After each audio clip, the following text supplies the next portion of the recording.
긍휼히 여기는 자는 복이 있나니 그들이 긍휼히 여김을 받을 것이며. 아멘. 할렐루야. 아멘. 늘 하나님의 은혜가 함께 하시기를 축원합니다. 아멘. 오늘 날씨가 많이 추운데 이 속에서 하나님을 찾은 저와 여러분들 늘 하나님의 긍휼이 함께 하시기를 축복합니다. 아멘. 지금 이 예수님께서 이 상황은 제자들과 무리를 향해서 천국 시민으로서의 복, 자세, 어떻게 살아가야 되는가 이것을 설명하고 있습니다. 굉장히 중요한 거죠. 우리가 봐도 예수 믿는 사람이 천국 시민이잖아요. 이 땅에서 살고 있지만 우리의 시민권은 천국 시민권을 가지고 있는 자이지 않습니까? 네. 우리가 이 천국 시민권을 받은 사람으로서 어떤 것이 진짜 복이고 어떤 것이 진짜 바른 자세인가? 안타깝게도 아직도 우리는 옛날에 그 때랄까요? 옛날에 어떤 죄에 속한 그 세상에 속한 그런 삶으로 그렇게 주장되고 그렇게 살아갈 때가 굉장히 많다는 것을 저도 그렇고 여러분도 그렇고 많이 참 안타까운 겁니다. 오늘 이 말씀을 통해서 우리가 어떻게 살아가는 것이 바른 것인가, 어떤 것이 진정한 복인가 우리가 살펴보고 있는 것입니다. 근데 계속적으로 심령이 가난한 자부터 이렇게 애통하는 자, 온유한 자, 또 어에 줄이고 목마른 자, 이런 자들이 복이 있다고, 이런 자들이 배부를 것이다 하고, 천국이 저희 것이다 이렇게 계속 놓는 거예요. 이것을 한마디로 말하면 자기 포기, 자기 부인, 나 자신, 겸손 이런 겁니다. 이게 굉장히 중요한 거예요. 세상적인 복은 좀 더 가지고 좀 더 올라쓰고 그래서 남을 이용하고 어떤 세상적인 그 방법을 어떤 가진 방법을 통해서도 그렇게 수단을 가리지 않고 그렇게 취하는 것이 세상적인 복이잖아요. 그래서 친구들 만나거나 동창들 만나면 좋은 차를 타고 또 여자분들은 어디 사노 이렇게 물어보면 어디에 미소지음에 산다 어디 이편한 산다 이렇게 하면 막 서로 부러워하고 그러잖아요. 세상적인 그게 또 다 나쁘다는 건 아니에요. 다 나쁘다는 건.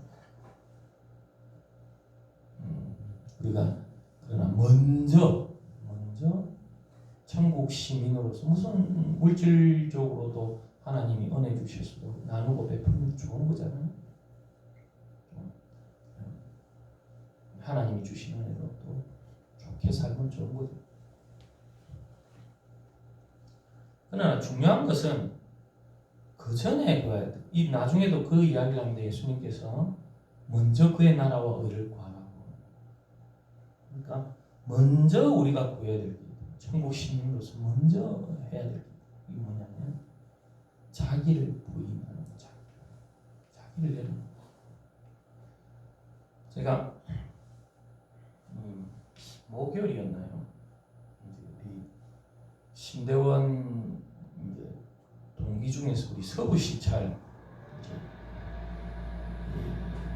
임원회가 임원 몇 분만 모였죠.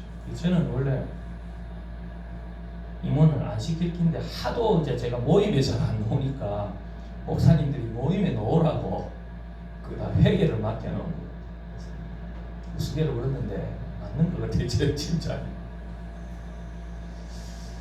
근데 거기서 이제 한 목사님이 얼마 전에 자기가 그 사는 곳이 이제 아파트인가 올라가 9층인가 10층 되는 거예요. 그걸 걸어 올라간 거예요. 운동상 올라가는 거예요. 8층쯤에서 심장이 멎어버린 거예요. 심장이 죽다 사모님이 참 약간 의료 기술도 있고 호흡할 이 뭐라는 뭐 이래 하는 거 있잖아요. 뭐 긴급하게 하는 그런 걸 좀 배우십니다. 그걸 하고 119 전화하고 근데 또 119에서도 몇 번 하다가 안 돼가지고 사모님한테 그냥 포기하라고 이렇게 이야기를 했는데 사모님이 사랑의 힘인 것 같아요. 한 번만 더 결국 이제 살려냈는데 또 기적처럼 우리 이 심장을 잘 보는 병원이 이게 뭐 어느 병원도 있고 또 저기 그분이 있던 한서병원인데 거기 마침 아주 그 심장을 잘 보시는 분이 일주일에 한 번씩 당직인데 그분이 마침 수요일날 그날 당직이요. 심장 막힘 3군데 중에서 다 뚫지를 못하고 한 군데를 일단 뚫고 너무 발버둥을 많이 쳐가지고 한 군데만 그래도 참 기적적으로 살았다고 의사는 얘기하고 자기는 이제 다른 데 관심 없고 내가 임원회 하면서 하는 거는 아주 후배들 잘 해주기를 원한 거거든요. 그냥 자스트 보면 목사님 그렇게 말씀하시는 거 제가 볼 때 저도 모르게 그 이야기를 해서 제가 볼 때 하나님이 서시는 분들 보니까 하나님이 일하시는 거 보니까 다들 자기를 케어시키기가 일하더라고요. 모세도 그렇고 모세도 40살 때 자기가 자기 민족 구하려다가 살인자가 돼가지고 미디안 강으로 쫓겨났거든요. 한 80이 돼가지고 자기를 다 포기한 다음에 하나님이 떨기나무에서 불을 보여주시고 그곳에 신을 벗으라고 그 거룩한 곳이라고 하나님이 다시 사명을 주셨다고 자기 민족을 살려내라고 자기 힘으로는 되지 않았는데 다 포기된 상황에서 나는 못합니다. 내가 어떻게 합니까? 난 도무지 이제 끝난 줄 알았는데 근데 하나님이 능력 주시니까 모세를 통해서 그 민족을 살리고 그 민족을 구출해내는 하나님은 아브라함에게 약속하셨던 것을 모세를 통해 이루어 가셨다. 그렇게 제가 목사님한테 했죠. 목사님 자기도 묵직하면서 뭔가 막 와닿는 분위기 이런 거 있잖아요. 느낀잖아요. 이게 진정성이 있으면 상대방이 좀 느낀다고. 저도 모르게 이야기를 했는데 그 성령이 감동이 돼서 저는 그렇게 한 것 같아요. 그래서 그랬는지 몰라도 갈 때 그러더라고. 목사님 사람을 겪어봐야 되는 줄 알았고 내릴 때에서 많이 오해했는지 몰라도 그걸 좋아했던 그런 좀 해피했네요. 좋은 만남. 어쨌든 가장 중요한 건 제가 뭐 목사님 자랑하려는 것도 아니고 뭐 그런 신앙의 가장 중요한 것은 자기 포기, 자기 부인이세요. 예수 그리스도께서 그렇게 하셨고 우리도 낮아짐으로 자기를 부인할 줄 알고 나는 부족합니다. 우리 한번 따라해서 나는 부족합니다. 나는 할 수 없습니다. 이게 돼요. 이게 쉽지 않습니다. 그래서 바울이 날마다 중노가 있어요. 자기 혈기, 자기 안에 있는 것들이 계속 올라오는 거예요. 내려놓고 내 지식을 어찌했든 내 경험을 어찌했든 하나님을 다 내려놓고 하나님은 어찌하고 하나님 중심적으로 하나님 이끄시는 대로 가. 그러한 믿음이 있기를 축복합니다. 아멘. 그렇게 이제 자기를 부인한 자들이 복이 있는 거예요.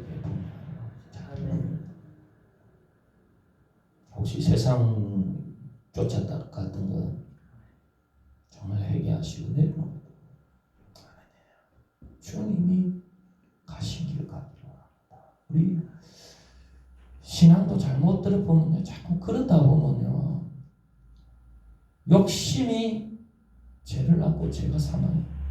한점 없고 자기도 힘들고 남도 힘들어요. 교회도 힘들어져. 자지고 겸손, 작은 것이라도 감사하고 하나님, 내가 무엇이간데 오늘도 이렇게 이 자리에 예배드리게 하십니까? 내가 무엇이간데 이렇게 나를 불러주셨습니까? 그 십자가의 은혜를 생각하고 하나님께 나아갈 때 하나님이 기뻐하시고 그 예배를 받는 거예요. 자기가 뭐가 된 것처럼 옳지 않아. 낮아지고 겸손. 가정에서도 내 삶의 중심에 있어. 하나님, 하루를 살아갈 때 내가 부족한 나를 이렇게 살게 하시고, 이렇게 좋은 공기 마시고 마스크 쓰고라도 이렇게 하나님 찬양하게 하시니까 감사합니다. 그러한 기쁨이 있기를 축복합니다. 아멘. 그렇게 이제 천국 시민의 복을 설명하면서 지난주까지 의에 줄이고 목마른 사람, 의에 줄인다는 건 짜다크에서 나중에 보면 이 짜다크에서 짜다크로 나와서 이거는 언약의 기초를 했다 했죠. 언약의 기초. 그래서 언약을 지키기 위해서 주님께서 십자가 지셨다. 십자가 지시고 룰도 없이 행하는 분이 아니라니까. 하나님이 룰이 있어요. 우리가 뭐 경기하는데 우리 뭐 박찬호, 뭐 요즘 유현진, 옛날에 박찬호, 유현진 이런 분 야구하는데도 경기가 이 룰이 있잖아요. 법칙이 있잖아요. 그죠? 운동장에 뛰는 손흥민입니까? 손흥민도 룰이 있잖아요. 그 축구도 룰이. 안 그러면은 심판이 경고하고 퇴장당하고 그러잖아요. 그 룰이 있는 거예요. 룰이. 몰래 묻는 속이 많은 사람도 있겠지. 하나님도 그 룰 속에서 자기가 세운 그 룰 속에서 그 정의를 지키기 위해서 십자가 지키고 공의를 지키고. 근데 그 공의 하나만으로 이루어진 것이 아니라 우리가 그 속에 긍휼이라는 게 숨어 있는 거예요. 가치가. 그래서 우리가 법칙만 너무 따지면 그래서 여기 의 다음에 저는 긍휼이 왔다고. 그래서 우리가 공의만 지키고 의만 세우려고 하다 보면 잘못하면 그 내면에 있는 진정한 하나님의 성품, 하나님의 뜻이 사랑을 놓칠 때가 많다. 요한계시록에 보면은 에베소 교회가 나옵니다. 첫 번째 교회를 향해서 말하는데 일곱 교회를 향해서 에베소 교회. 이 에베소 교회는요 굉장히 하나님 예수님 칭찬하시. 굉장히 칭찬했어요. 요즘도 이단들이 많이 교회 안에도 침투하고 더 그럴 거야. 이단들. 사단들은 어떻게 하든 믿는 자를 넘어뜨리려고 하거든요. 그래서 심지어는 교회가 팔리면 이 건물 있잖아요. 건물. 우리 교회는 우리가 교회고 이 건물이 팔리면 제일 먼저 접근하는 게 주로 이 이단들이 와서 교회 건물을 사용. 뭔가 좀 상징적이잖아요. 자기가 좀 먼저. 그래서 어느 교회에서는 야 이단인가 했는데 낸주 개인적인 줄 알았던 낸주가 이단이었나. 그래가 먼저가 돼. 저는 그렇게 생각합니다. 어쨌든 우리들이 건물에 목숨 걸 필요 없다는 건물을 그 화려함에 지금도 저 중세시대 때 교회 그 박물관처럼 좀 뭐죠 관람객들 주로 오는 교회가 되어서 그게 진짜 교회 건물은 그게 목적이 아니잖아요. 교회 건물의 목적은 이 믿는 사람, 이 교인들이 모여서 예배드리는 공간이 되어야 되고 하나님을 찬양하는 공간이 되어야 되겠죠. 이쁘게 짓고 이런 건 제가 나쁘다는 게 아니에요. 거기에 목숨 그런 거는 자체가 잘못돼요. 그게 목숨 걸고 우리가 목숨 걸어야 될 것은 어떻게 하면 우리가 하나님의 뜻을 따라 나아가고 하나님의 정의를 지키고 하나님이 원하시는 것, 주인이 원하시는 가의 종이 태도 아니겠습니까? 종이 자기들 뭐 좋은 면으로 가는 건 옳지 않아요. 옳지. 어쨌든 제가 좀 곁길로 샜는데 어쨌든 우리는 이 예배소 교회 이야기하는데 예배소 교회는요 이 이단들과 싸워서 승리한 교회예요. 이단들과 교회 안에 찾아오는 뭐 니고라당 그 당시에 음란한 것들 뭐 이런 거짓 선지자들 이것을 다 시험하고 가려내고 또 그 어려운 상황 가운데 인내해서 승리한 교회가 그 에베소 교회. 굉장히 잘했죠. 그런데 책망할 것이 있대서 책망할 뭐가 책망해야 되는가 하면 처음 사랑을 잃어버렸다는 거예요. 처음 사랑을. 그러니까 어찌 보면 본질을 잃어버린 거예요. 뭐 잡으려고 하다가 벼룩 잡으려고 하다가 이 본질 집을 다 태운 거예요. 알고 가장 중요한 걸 잃어버린 처음 사랑이 뭡니까? 우리 부부지간에도 그렇잖아요. 결혼해가 이혼하려고 하고 싸움 나면은 상담가들이 주로 옛날에 TV 그런 방송 보는데 어디 가라는가 너희들이 처음 만났던 데를 가라고 처음 서로 사랑을 고백했던 이런 데로 보내버리잖아요. 뭐 신혼여행 갔던 데라든지 이런 데를 보내. 어떻게 사랑했는지를 한번 생각하게 하잖아요. 우리가 하나님을 어떻게 사랑했는가, 어떻게 애절히 사랑했는가. 그래야 하나님을 사랑하는 마음, 오늘 여기 본문에도요, 긍휼이라는 이 엘레오스라는 말은요, 이게 원래 이 구약에는 헤세드라고 하는 것이 자비라는 것이 이게 이 긍휼로 이렇게 번역되는데 이것은요, 이 성품을 이야기하는 건데 성품. 사실 여기는 우리가 착각하면 긍휼이 여기는 자 긍휼이 받을 것이다 이렇게 하면요 무슨 요구 조건으로 생각하는데 아니고 어찌 보면 게 아니라 바른 것은요 사실은 처음 사랑이 있는 사람 그 안에 긍휼이 있는 사람 어찌 보면 예수가 있는 사람은 자기도 모르게 이 긍휼이 나오는 거예요. 긍휼을 베풀게 되는. 그래서 이렇게 생각하면 되는 거예요. 쉽게 생각하면 내가 상대방에게 긍휼을 베풀지 않고 있는데 내가 하나님 앞에 긍휼을 받고 있다고 이야기할 수 있겠습니까? 좀 당신이 그렇게 독하게 하고 있는데 이렇게 악독하고 있는데 당신이 긍휼을 받는다고 확신할 수 있겠습니까? 이렇게 이야기하면 할 말이 없는 거예요. 할 말이. 주님 나도 긍휼을 받고 있다고 이렇게 우리가 확신할 수 없는. 왜냐하면 인생은 누구나 다 지금 긍휼을 받고 살아가야 되는 겁니다. 이 긍휼 이게 구약으로 헤세드라는 말인데 이거는요 긍휼 이 헤세드라는 말에는 긍휼 안에는 이 성실이라는 말이 같이 가고 있습니다. 성실이라는 말이.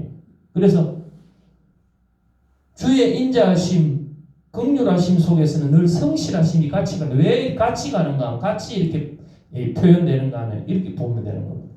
오늘 이 세상에 하나님이 이 공의로서 심판하시고 공의로서 역사하셨지만 이 세상에 긍휼이 없으면 어떻게 살아가겠습니까? 다 잘못이 있고 아무리 자기가 똑똑하게 살아간데도 실수하고 잘못하는 사람들이잖아요.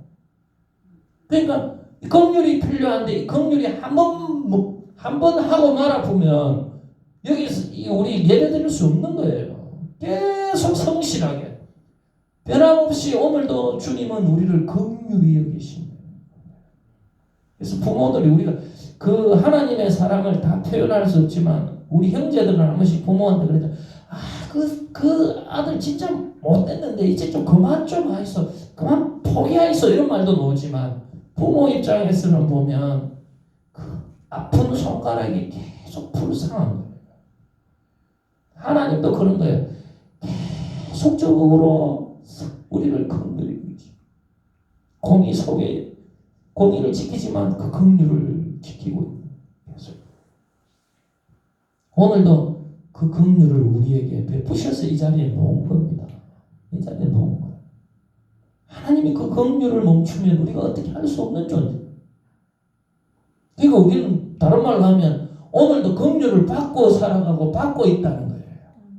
근데 그 긍휼을 받고 있는지를 보면 내가 긍휼 안에 있다는 것을 알려면 무엇을 해야 되는가 하면 그 삶에 무엇을 보면 안 되는가, 그 사람이 긍휼을 베풀고 있는가를 볼 수 있는 거예요.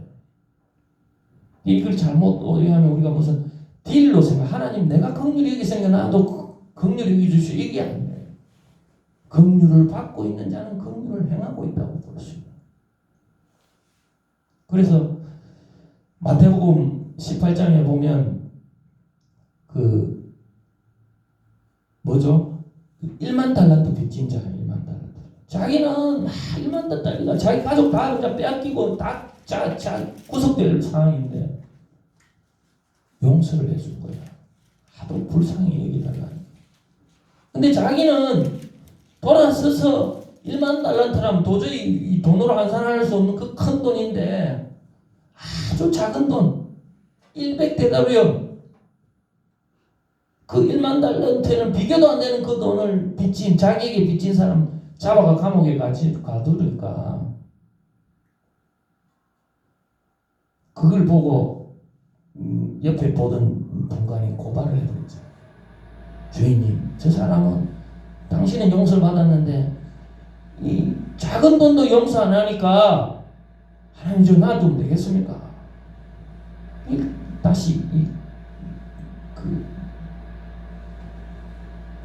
그 사람을 구했잖아요. 이 무엇을 말하다가 그 본문이 나오는가 하면 용서에 대해서 나오다 그러는 거거든요. 어떻게 용서해야 됩니까? 제자들이 묻습니까? 얼마큼 용서해야 됩니까? 물었을 때 그런 이야기예요. 사실 너희들은 도무지 갚을 수 없는 죄를 용서받았다는 거예요. 도무지 긍휼히 여김 받을 수 없는 걸 용서받았다. 그 용서 속에서는 예수님께서 십자가를 지시는 거죠. 공의를 지키시면서 되시는 거죠. 그러면 뭡니까? 오늘 우리에게 있어서도 무한정 용서할 수 있는 죄는 미워하라는 겁니다. 그 공의는 지켜야 돼요. 사실 이걸 거꾸로 생각이 잘못 써오면 내가 정의를 지켜야 되는 거예요. 내가 하나님의 의를 쫓아가야 되는 거예요. 그러나 그 사람이 진짜 배부를 것이라 했어요. 진리를 지켜야 돼요. 죄는 미워해야 돼요. 그러나 저 사람들 정말 용서해 주십시오. 나를 힘들게 한 사람. 그 죄는 미워해요. 그것까지 덮어두면 안 돼요. 죄는 정말 잘못된 것이고 옳지 않은 것이다. 저들을 용서해 주십시오. 불쌍해. 그런 우리의 마음이서 예수님도 그랬어요. 예수님도 십자가 지시면서 스테반도 그랬고 자기를 돌로 치고 예수님은 자기를 못 박는 그 사람이에요. 얼마나 자기는 우리 죄를 담당해서 공의를 지키셨지만 그러나 끝까지 사랑을 포기하지 않았어요. 하나님 저들의 죄를 용서해 주십시오. 스테반도 그랬어요. 그럼 무엇을 말씀드리는가 하면 우리가 정말 십자가 안에 있고 우리가 정말 하나님을 사랑하고 있다면 이단 3단 이런 것은 미워하되 우리가 사랑까지 미워해서는 안 됩니다. 주님 저들이 몰라서 그렇습니다. 오늘도 저 사람들이 모르고 그렇습니다. 하나님 저들을 불쌍히 여겨달라고 용서해달라고 내 안에서 미워하는 마음이 생기지 않게 하여 주시옵소서. 저들을 용서해 주십시오. 이러한 긍휼을 잊지 않아요. 에베소 교회는 그것을 잊어버린다. 잘했다는 거예요. 진리를 잘 지켰다는 거예요. 그러나 그 처음 하나님을 사랑하는 마음이 없었기 때문에 잃어버렸기 때문에 남을 비판하고 정죄하고 이것만 자기는 옳다고 자기는 말하고 그럴 때 저도 그런 거예요. 나는 맞다고 이렇게 이야기하는데요. 안에서 뭔가 속에서 뜬기 나오는가 왜 내가 이러고 있지? 나는 바른 말을 했는데 내 안에 뭔가 감정이 없지. 뭔가 이상하지.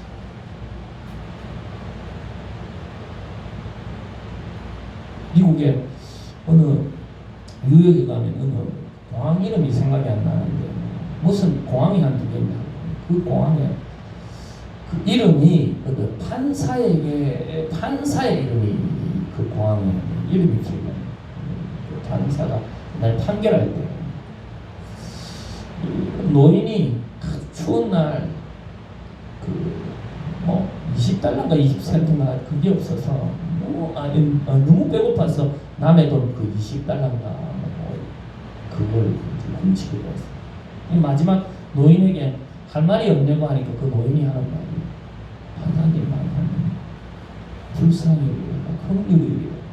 그 판사가 그래 불쌍히 여겨야죠. 너무 불쌍하잖아요. 그 돈이 없어서 먹을 게 없었어요. 내가 10달러가 여기 있는데 그래도 그것은 훔친 것은 어떻게 보면 그 벌금을 내야 되지 않느냐. 뭡니까 이렇게 재판정에 있던 사람들이 돈 모았어요. 한 60달러인가 그 정도 모아가지고 벌금도 내주고 그래 명판결을 해가지고 나중에 시장도 되고 그 공항 이름이 그렇게 돼요. 그러니까 우리가 정말 내가 옳다고 하지만 정의를 지키지만 그 속에 정말 잃지 않아야 되는 게 바로 긍휼이다. 사랑이다. 그리고 이게 어떤 딜의 요구 조건이 아니라 이것은 우리 그리스도인의 성품이다. 이게 헤세드가 하나님의 성품이거든요. 그럼 예수 믿는 사람이 잊지 않아야 될 것은 하나님을 잊지 않아야 되는 거예요. 내 속에 하나님이 없다면 다윗이 그걸 가장 두려워했거든. 하나님이 떠나면 내가 어떤 처벌받아도 있지만 주의 영이 떠나면 우리가 가장 중요시해야 되는 게 주의 영이 떠나면 주의 영이 있다는 것은 내가 긍휼이 있다는 거예요. 내 안에 눈물이 있고 죄를 보면 미워하는 것도 맞는 거예요. 그러나 더한 것은 내 안에 저들이 모르고 그럽니다. 용서해 주시오. 긍휼이 있어야 긍휼이 있어야 됩니다. 그게 없으면 몸이 건조한 거고 그게 없으면 아무것도 아니라고 그랬어요. 아무것도 아니다. 아무것도 아니다. 오늘 우리 안에 긍휼이 있기를 축복합니다. 낮은 마음으로 겸손한 마음. 우리도 우리가 죽기 전에까지 마지막에 하나님한테 우리가 고백하고 또 바라는 게 뭐입니까? 하나님 긍휼히 여겨주십시오. 그렇다면 우리도 긍휼을 베풀자. 긍휼을 제가 뭐 개인적으로 이렇게 사람을 칭찬하면은 좀 그렇지만 우리 그 제수시대 우리 최주 씨를 참 이 말씀을 생각하면서 생각해봤어요. 이방 그러니까 다른 그 중국에서 이게 시집 와서 참 힘들었을 거예요. 이게 우리가 말도 잘 통하지 않고 여러 가지가 낯설고 물도 설고 굉장히 힘들었을 거예요. 말씀은 안 해도 굉장히 어려웠어요. 그런데 참 그렇게 어려운 가운데 이렇게 모았던 돈을 그렇게 외면할 수도 있는데 없다고 할 수도 있는데 이번에 참 그렇게 자기를 희생하고 내어놓고 그렇게 했던 거 보면 참 감사하다고 생각하고 하나님이 기억하실 줄 믿습니다. 하나님이 은혜 주실 줄 믿습니다. 오늘 우리의 삶에 있어서도 늘 하나님의 이 긍휼 이것이 있는지 그렇게 받고 싶다면 나도 남을 긍휼히 여기는 이 마음 늘 변치 않기를 축복합니다. 기도하겠습니다. 살아계신 하나님, 우리 속에 낮아진 마음으로 겸손한 마음으로 남을 아끼 여기고 긍휼을 잃지 않는 늘 긍휼이 있는 그러한 저희들이 되고 그 긍휼 속에 주님이 기뻐하심을 믿사 주님 이끌어 주시고 긍휼을 베풀게 하시고 긍휼이 넘치게 허락하여 주시옵소서. 또한 긍휼로만 멈출 것이 아니라 정의를 함께 가는 그런 귀한 신실한 신앙이 되도록 도와주시옵소서. 예수 그리스도 이름으로 감사하며 기도하옵나이다. 아멘.